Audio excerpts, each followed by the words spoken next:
మనసు బాధపడే సంఘటన ఏదో జరిగింది. ఏదో జేబులో పెట్టుకున్న పరుసు దేవాలయంలో కొట్టేశాడు ఎవరో.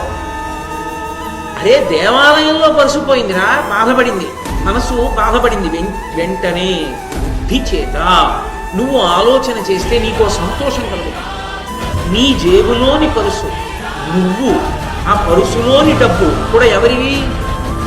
నువ్వు ఏ దేవాలయానికి వెళ్ళావో వాడివి. నేను నా జేబులో పరుసు అన్నీ పరమేశ్వరుడు అని ఉపన్యాసాలు చెప్తున్నాను. చెప్పినప్పుడు పరమేశ్వరుడు నన్ను చూడగానే వీడే వీడేరా రోజు చెప్తాడు, ఈశ్వర అన్నీ నీ పట్టుకుంటాడు వీడే. అందుకని వీడే వాడికి పాప అవసరం ఉంది, వాడు నీ జేబులో చెయ్యట్టి తీసుకుంటాడు, నీకు తెలియకుండా చూస్తాను వాడి వాడు అని వాడికి ఇప్పించేశాడు. ఇప్పుడు ఆ గుడికి వచ్చిన వాళ్ళందరిలో కల్లా ఈశ్వరుడికి దగ్గర వాడు ఎవరు? నువ్వే. కాబట్టి అంత సంతోషంగా నీ డబ్బు వాడికి ఇప్పించాడు. వెంకివాడు ఉంటాడు, నాది నాదే అన్నవాడు ఉంటాడు, వాడి డబ్బు నీదేరా బాబు నాకెందుకు వద్దంటే మాట వినని వాడిని పుచ్చుకుంటాడు.